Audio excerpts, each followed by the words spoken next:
ya, nanti udah lapar nih. Oke, Ibu mau tanya, kira-kira pada suatu kapan kita sangat sulit untuk bersabar? Kita lagi marah, emosi Bu. Ya, Ini mantap murah.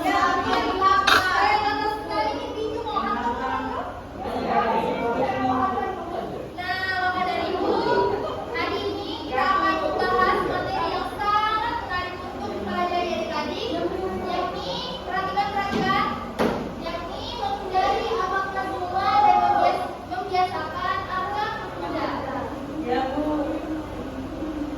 yaitu menghindari diri dari sifat temperamen atau modal. Oke, setelah mempelajari materi pada hari ini, Ibu berharap adik-adik semua bisa menjelaskan pengertian dari modal itu sendiri, kemudian bisa mengidentifikasi apa saja dalil yang berkaitan dengan modal. Kemudian yang ketiga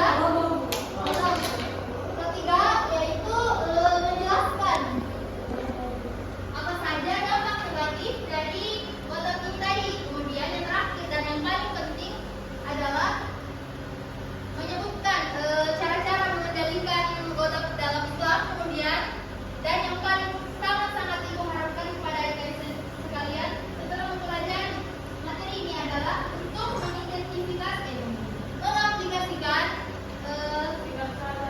sikap sabar untuk kehidupan pribadi. Oke. Nah, untuk yang pertama di sini kita akan membahas tentang pengertian godam. Satu orang bisa dibacakan? Ya Bu. Oke, baca.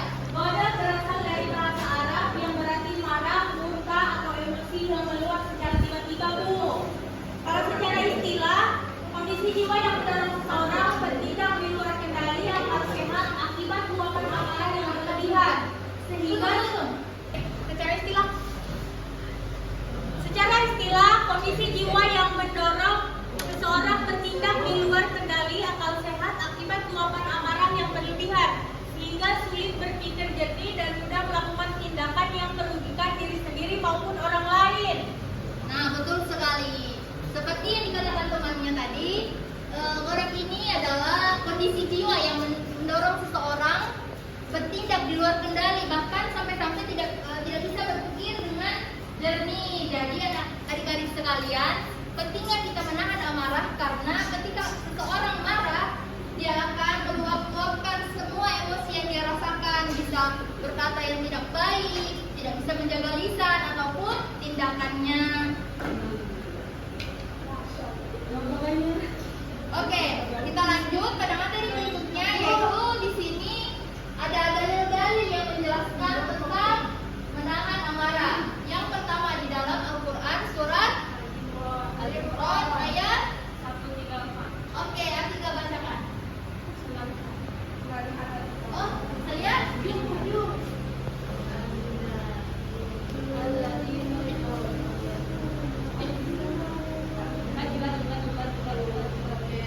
Oke, bisa?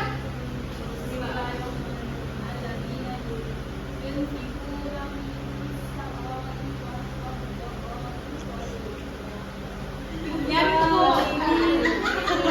Ayo teman-teman ini. الذين ينفقون في السراء والضراء والكاظمين الغيظ والعافين عن الناس. Oke, Masya Allah. Untuk artinya, terjemahnya. Saya. Oke, Vina, silahkan dibaca. Dan orang-orang yang menahan amarahnya dan memaafkan kesalahan orang lain, dan Allah menyukai orang-orang yang berbuat kebaikan. Quran ayat 124. Kebajikan, Bu. Bukan kebaikan, Bu. Oh, kebajikan Vina. Kebajikan maksud. Nah, Masya Allah, terima kasih ya yang sudah bantu membacakan ayat. Oke, dari dalil tersebut yang bisa dibacakan teman-temannya tadi, bisa kita ambil pelajaran bahwa sikap menahan amarah, kemudian apa sih itu coba? Menahan amarah dan Maafkan. mudah memaafkan Orang lain. orang lain adalah sikap-sikap yang Disukai oleh Allah. Ya, yang dicintai oleh Allah dan merupakan ciri-ciri sikap orang yang bertakwa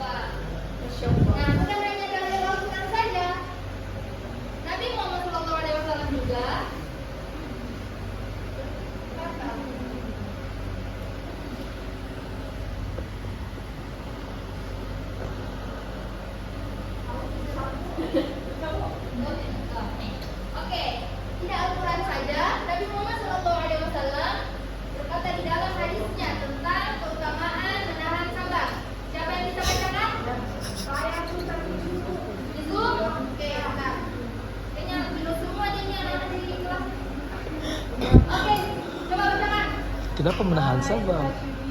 Kasih keras suaranya supaya dengar sama teman-temannya.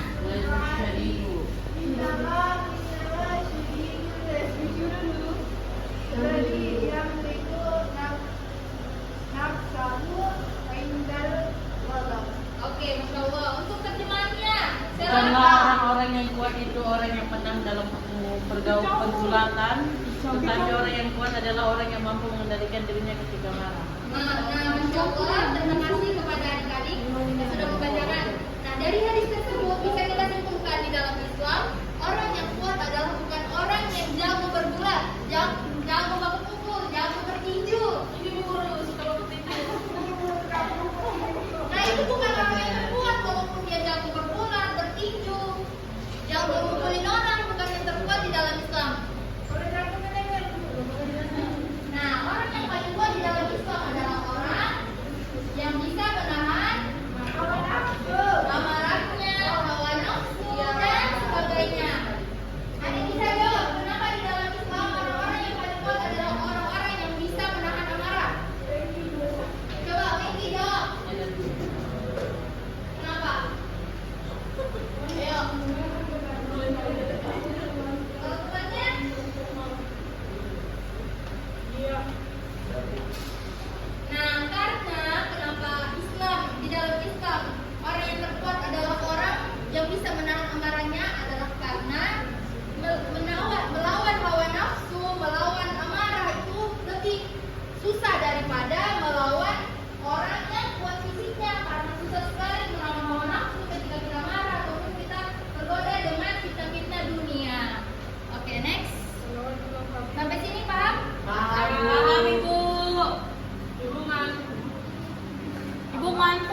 Ini hei, Fatima, pakai pulpen.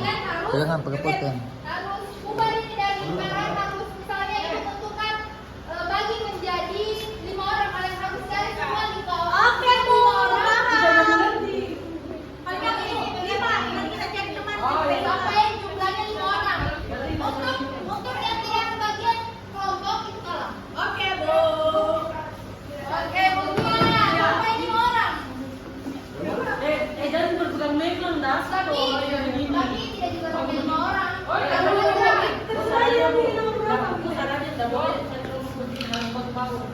Iya, iya.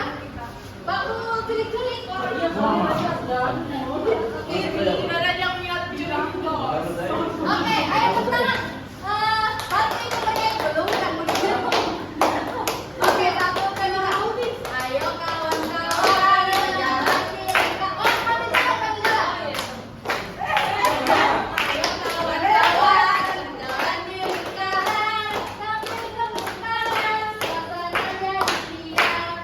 Ayo kawan-kawan. Bentar, kamu polisi.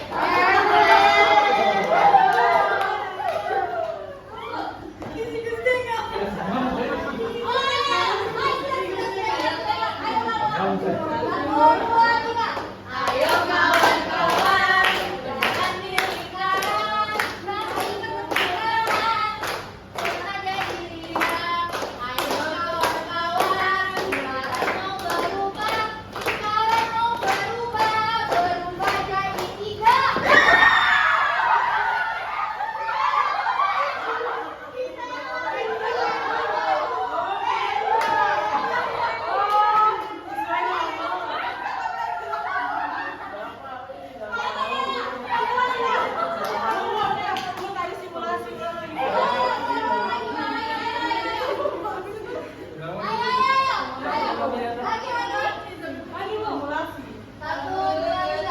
Ayo kawan-kawan, berjalan diri sekarang sampai bertepuk tangan, suasana jadi riang. Ayo kawan-kawan, sekarang akan berubah jadi 4.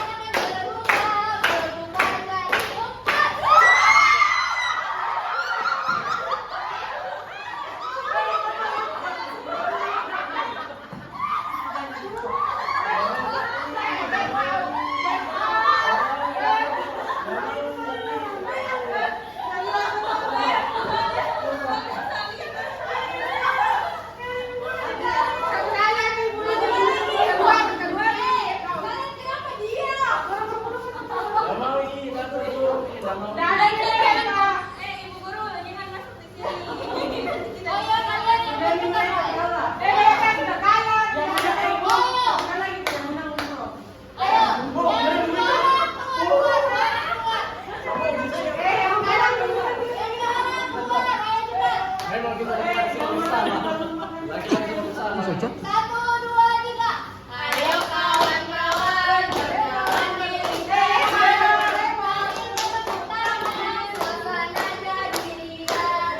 Ayo kawan-kawan, sekarang mau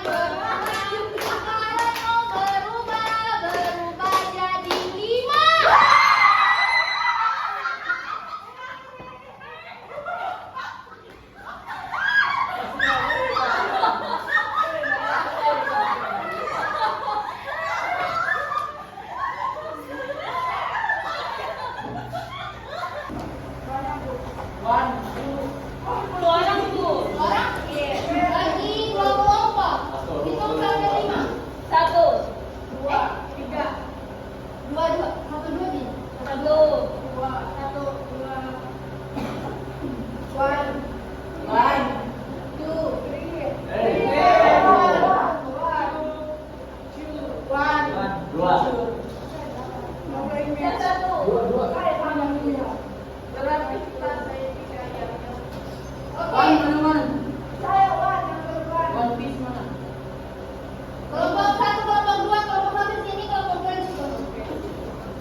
19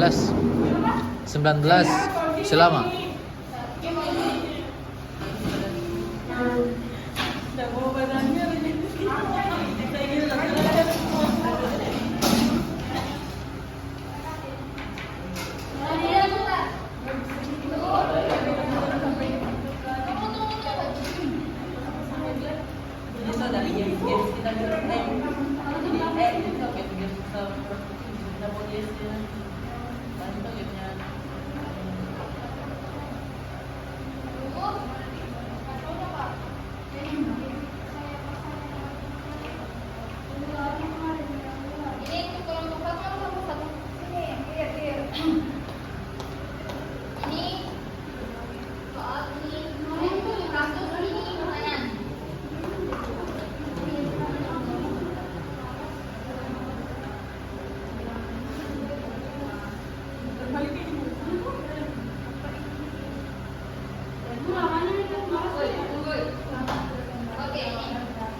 Ini kasusnya ada di segi 4.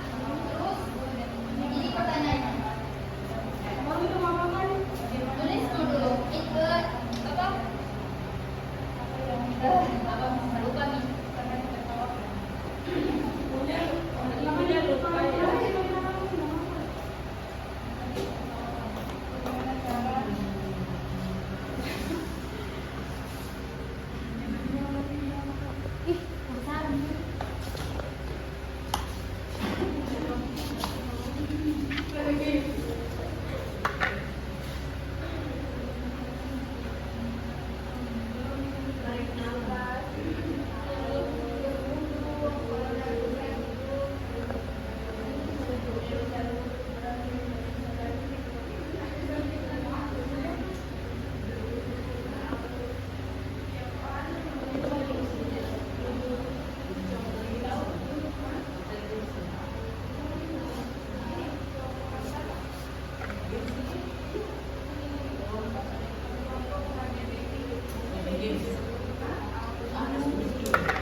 Sudah?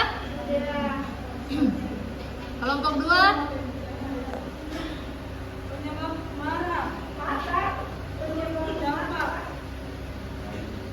Marah. Maaf ya.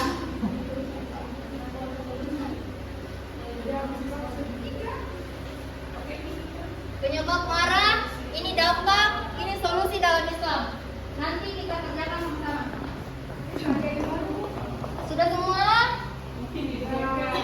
Oke, siapa duluan? Kelompok? Silakan presentasi sekaligus menempel.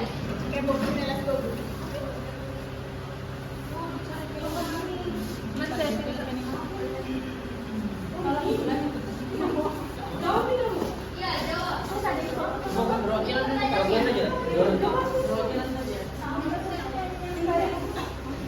Jadi pertanyaan kasus kelompok tadi itu saat presentasi jawaban Raka ditertawakan oleh teman-temannya. Raka merasa malu dan ingin membalas mereka saat jam istirahat, Bu.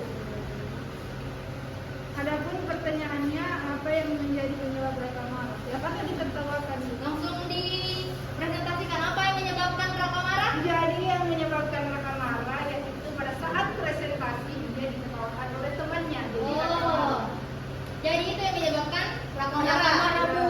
Ya, oke. Kemudian dampaknya apa? Dampaknya dia menjadi marah dan tidak bisa menahan emosi.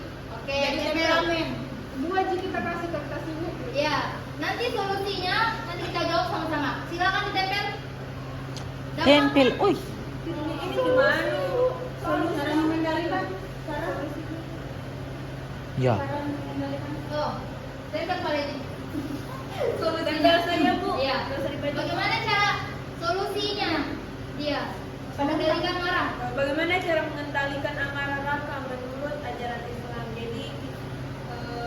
kita ta'awudz dulu, terus berwudu. Kalau amarah kita masih ada, pas kita lagi berdiri, kita bisa duduk. Kalau amarahnya belum reda, kita bisa baring. Kalau belum bisa lagi kita tidur. Oke, betul sekali. Silakan ditempel di kolom solusi. Nah, tepuk tangan untuk kelompok 1. Jangan dong. Kelompok 2.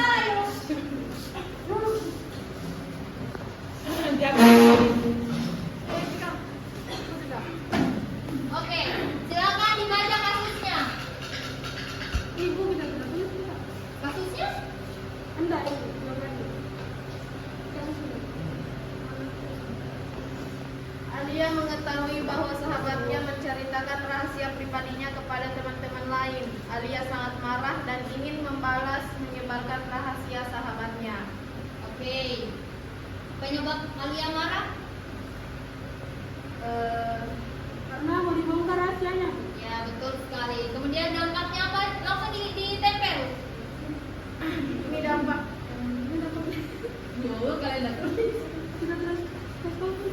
persahabatan besar, konflik semakin besar dan Ali. Dengar ya teman-teman, persahabatan besar, konflik semakin besar dan Alia ikut berdosa karena menyebarkan rahasia. Oke, ditempelkan saja. Nanti Ibu bantu untuk menjawab. Oke, terakhir. Penyebab itu penyebab. Tuh, penyebab sebelah kiri. Ini dampak. Ini penyebab. Bagaimana cara? Penyebabnya bagaimana sih, Pak? Apa penyebab marah? Penyebab karena gimana tulisnya? Ini kalau ini namanya solusi. Oh, itu juga solusi ya? Oh ya sudah. Solusi. Apa ini? Ibunya yang Malam. Taruh di solusi ya, oke. Ini Sudah? ini studi kasusnya. Oke. Ini penyebabnya tidak ada kita. Ini dampaknya terus solusinya kita tidak ada. Oke. Tepuk tangan untuk kelompok Itu dua. masih dibaca solusinya. Oh, Nah, bagaimana cara mengendalikan amarah Alia menurut ajaran Islam? Yaitu dengan amarah, beristighfar, berwudu, bersabar, dan tawakal serta menyelesaikan masalah dengan baik.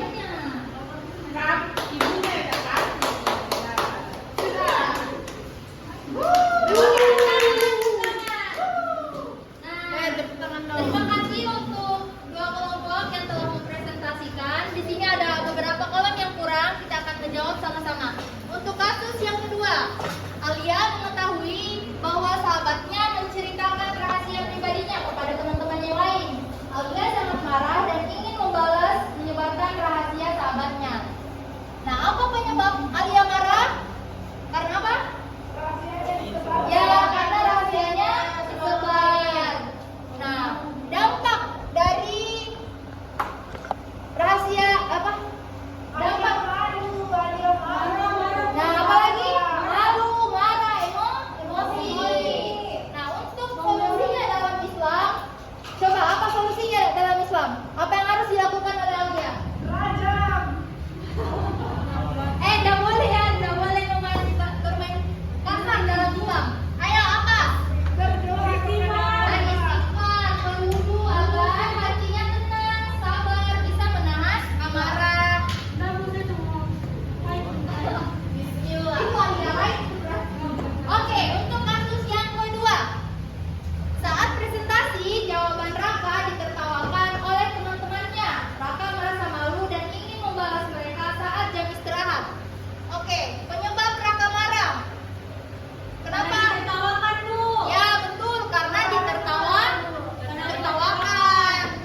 sampai sini apa ada yang ingin ditanyakan? Nggak ada, Bu.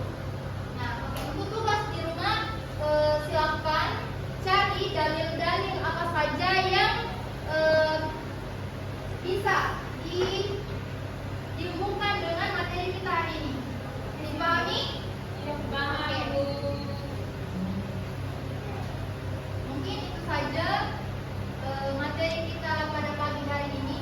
Semoga kita bisa bertemu di pekan depan dan ingat jangan lupa dikerjakan PR yang ibu berikan. Sebelum itu coba dirapikan dulu tempat duduknya agar materi berikutnya semua tempat kursi sudah berada di posisinya.